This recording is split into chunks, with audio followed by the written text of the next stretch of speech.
Hello, my wonderful students and chemistry lovers. Today I'm going to talk to you about the valence bond theory. My name is Dr. Lutanda Okwesili, and I'm going to serve as your guide today in this interesting lecture and conversation. Okay? So when we talk about the valence bond theory, it is one of the two core theories that help us to explain how covalent bonds are made.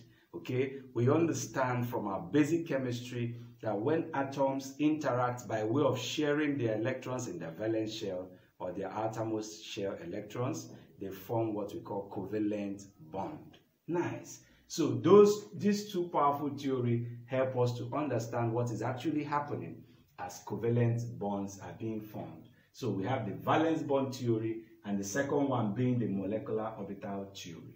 But for this particular lecture, I'm going to beam my searchlight on the concept of the valence bond theory, denoted as VBT. So valence bond theory tells us that a covalent bond is made when two singly occupied atomic orbitals overlap. Beautiful. Remember that the s orbitals will have they have spherical shape. The s orbitals have spherical shape. If you have one sphere, it is one s orbital. If you have two spheres, it is two s orbital. So the point here is that s orbitals are spherically shaped, while the p orbitals are what? They have dumbbell shape, something like the figure 8, which could be lying in the x-axis or in the y-axis or in the z-axis, as the case may be, to give us what we call the 2p sublevel that has the 2px orbital, 2py orbital, and 2pz orbital. Nice. I'm going to come back to this. So when the basic knowledge we have in chemistry is that when atoms come together to share their valence electrons, they make what we call the covalent bond. Taking, for instance, the hydrogen molecule, which is H2, which is made up of two atoms of what? Hydrogen atoms. Nice. So if we look at the first hydrogen atom, it has one electron in the outermost shell or in the valence shell, the K shell. And the second one that is coming to combine with it also have one electron in the outermost shell. Nice. So what happens here is that this electron, this particle of electron and this particle of electron come close enough that they share to, meet up with what we call the duplet structure, okay, of this molecule to attain stability. So when both of them combine, they share their valence electrons and we have a hydrogen molecule with one covalent bond that is formed. But if you look at it objectively, you will see that here we are talking about electrons existing as particles. So when those two particles were able to come together enough, they share their valence electrons. But electrons are not only to be viewed as particles. Recall, according to the quantum mechanical model, people like Schrödinger talked about the wave functions, which is talking about the atomic orbitals, which are regions in space with high probability of finding electrons. And those are what we depicted here. Again, we say that the s orbital, this region in space with high probability of finding electrons, s orbital, is spherical. Note that. And we say that this region is in space with high probability of finding electron is dumbbell in the p sublevels. And that orbital could be lying in the x-axis, could be lying in the y-axis, and could be lying in the what? The z-axis. So here we are looking at electrons as being in a wave functions or orbitals. Nice. Not just as particles now, but as wave. So, however, in valence bond theory, okay, we are looking at chemical reaction or chemical bond as occurring when these atomic orbitals overlap, when two orbitals, one from each other, overlap. Okay? Not just electrons entering into orbitals to make a chemical bond. No, rather, those orbitals are behaving as wave functions that overlap to make what we call what? To make a covalent bond. So each atom in this process will always contain one electron. We're going to throw more light on that. So again, let's look at this formation of hydrogen molecule again, not just as particles sharing the electrons now. No, rather, we are looking at them in terms of what? Orbitals overlapping. Remember that hydrogen has only one electron, and the electronic configuration of hydrogen is 1s1. So the electron is in the 1s orbital, okay, and the s orbital is spherical in shape. So we take this to denote the 1s orbital, okay, of this hydrogen. So when this spherical orbital interact with the spherical orbital of the second hydrogen atom, what happens is that they overlap. You see it? So instead of just what we have here, you see the overlapping. The circle of the circular region of this overlap the circular region, the 1s orbital here, overlap the 1s orbital here. And you can see those two dots representing the electron that they share. So this particular point is called the electron domain, or a region with high electron density. Beautiful.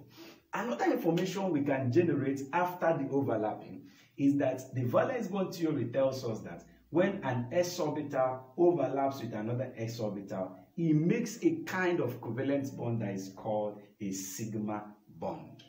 It makes a covalent bond that is called what? A sigma bond. So the formation of sigma bonds couldn't be explained by the basic idea of covalent combination, if not for valence bond theory. Beautiful. Again, when an s orbital overlaps with another s orbital, we are going to have a sigma bond, which is a very important kind of covalent bond. As a matter of fact, it is a very strong kind of covalent bond. Beautiful. The second example here is when hydrogen wants to make a bond or want to combine with fluorine to make hydrogen fluoride molecule. How does that happen? Remember, according to valence bond theory, they do that by overlap, okay, of their what? Orbitals of each of the engaging or interacting atom. For us to understand this second example, it is important we go back to the electronic configuration. If you recall, fluorine has the atomic number of 9, and the electron distribution according to shells should be 2 and 7. Nice, okay? And in terms of electronic configuration, it is going to be what? 1s2, 2s2, 2px2, 2py2, and 2pz1. So you see it that the 2pz orbital has one space, has one unfilled or partially filled orbital. If you look at the orbital of hydrogen atom, it also has one unfilled electron. So you see that the orbital of hydrogen atom has one orbital that still can contain one more electron. The same way, you see that the valence shell, okay, of the fluoride atom also has the outermost orbital still having one vacant or one space that can still contain one electron. So this orbital and this hydrogen orbital will overlap to make a covalent bond. The best way to depict that is this diagram, okay? So the 1s orbital of the hydrogen atom carries one electron, and of course the 2pz orbital, you can see carries what? One electron. What is the shape of a p orbital? The shape of a p orbital is a dumbbell shape. So this now represents the shape of what? 1s orbital of what? Hydrogen atom. And this represents the 2pz valence electron of what? Of the fluorine atom. Nice. So when the 1s from hydrogen combines with 2pz from what? From the fluorine atom, when they overlap, their combination here is by overlap. When they overlap, Orga brings his one electron, this Orga brings his one electron.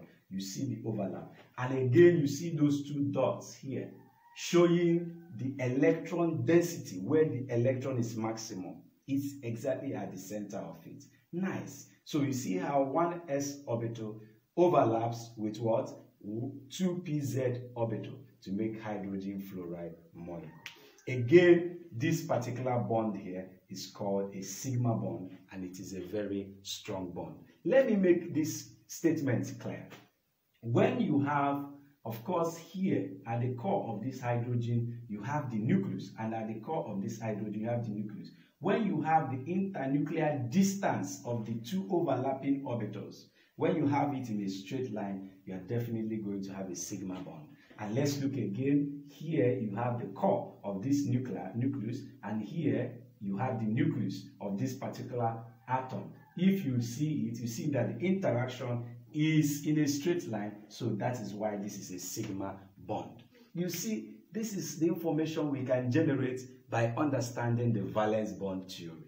Number one, we are talking about how atoms combine with their orbitals, they overlap with their orbitals to give us what we call sigma bonds or pi bond, as we will understand in the coming lectures. Nice. So, in summary, we can now see that valence bond theory helps us to understand that every covalent bond has a characteristic, what we call the bond strength and the bond length. I'm going to emphasize on this statement in next video when I'm going to be talking about the molecular orbital theory and of course hybridization. So again, one of the information we can generate here from valence bond theory is to understand the bond strength and the bond length, which just ordinary covalent bonding, understanding of this covalent bonding at this realm cannot explain for us. However, this valence bond theory still have limitations since it fails to explain the chemical bonds of some simple molecules like the what? The methane molecule, like the ethene or ethylene molecule, and the ethyne molecule. What are we saying? Let's get back to this structure, this orbital diagram. If you look at this orbital diagram, you will notice that in the 2p sublevels, that carbon, this is the electronic configuration of carbon in the ground state, okay? That is 1s2, 2s2, 2px1, 2py1, okay? In short form, it's 1s2, 2s2, 2p2. Nice. But we're able to expand it because we have the 2px orbital and 2py orbital. Nice. So if you look at it, in the ground state, carbon is 1s2, 2s2, 2px1, and 2py1. Nothing is in the z orbital. That means that what it should be is that, take for instance, we have a 1s orbital of hydrogen atom that has one electron, and another orbital of 1s, another hydrogen that contains or has 1s orbital. Okay, you discover that this hydrogen atom can make a bond with this organ here, and this particular hydrogen, that has one electron can make another bond here. So what we are trying to say now is that carbon can only make two bonds since it has two partially filled p orbitals. And that is wrong, because we know that in molecules like methane, that carbon makes 4 bonds. Yes, carbon makes 4 bonds in methane. If this is methane, you know that carbon ultimately will always make 4 bonds. So this cannot be true. So that is what the valence bond theory is not explaining to us. Okay, the formation of the tetravalency of carbon could not be explained by the valence bond theory. And also, it couldn't help us to describe the chemical combination in double bonded molecules like ethene and triple bonded covalent molecules like ethyne. So all of these, the valence bond theory, in as much as it was able to explain how sigma bonds were formed, it was able to tell us about the bond strength and the bond length, but it didn't explain to us, okay, the formation of simple molecules as simple as methane, ethene, and ethyne. So in subsequent lecture, I'm going to beam a searchlight on the molecular orbital theory and hybridization.